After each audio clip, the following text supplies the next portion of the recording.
candid with us and just Be candid. be candid, be And free, what enjoy yourself. organization are you with? I'm with Amal TV. What's it called? Amal TV. Okay, TV. Amal TV, yes. And he's with GTV, Ghana Broadcasting Corporation. So yeah, two different media houses. Yeah, Okay. so great. So he starts with his questioning. First of all, you mentioned your designation. Mention what? Your Your name. name and then Aha. your position. Sure. My name is Ben Proudfoot, and I'm the director and one of the producers of the documentary The Eyes of Ghana. Okay, so tell us about the Eyes of Ghana. So it's a feature-length documentary about Chris Hesse, who is the 93-year-old cinematographer of Kwame Nkrumah, who is the first president of Ghana and led the liberation of the African continent.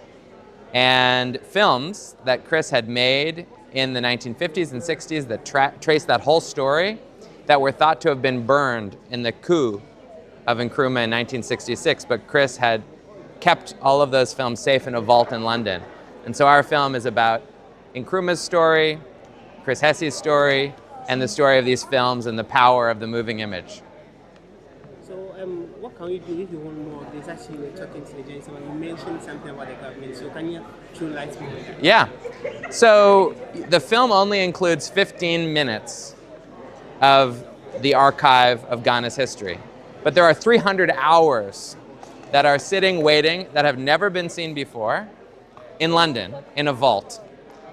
And that footage needs to be digitized, or else it will deteriorate and it'll go away. It's not like a hard drive or a computer. Film will slowly deteriorate over time until you can't see it anymore. So the clock is ticking, and it's really important that the government digitize all of the film in that archive so that that history is preserved, in my opinion.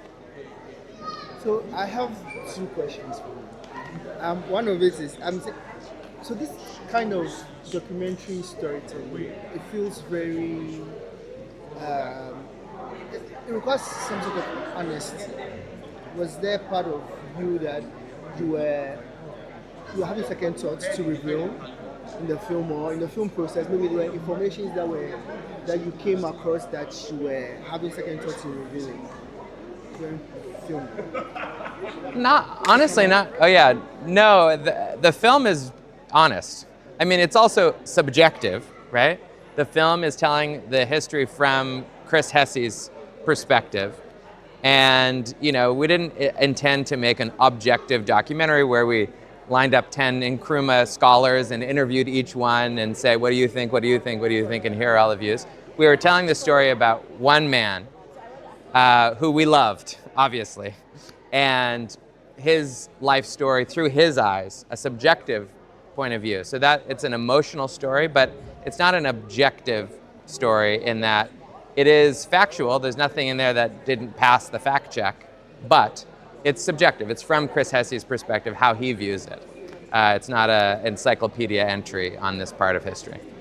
Great. And finally, as a filmmaker, or as filmmakers, we tend to immerse ourselves in our work we do. And this film feels very intimate and very emotive. Is there part of you that you can identify in some places on the film? Part of me? Yeah. Yeah, I mean, I think, you know, I'm a filmmaker, and I'm a documentary filmmaker, and I'm a short documentary filmmaker. This is a longer film for me. And I think when I met Chris, and he was 90 years old, and he said, I have hundreds of short documentaries that are in a vault in London, and can you help me get them digitized? I felt like I was kind of seeing myself, you know?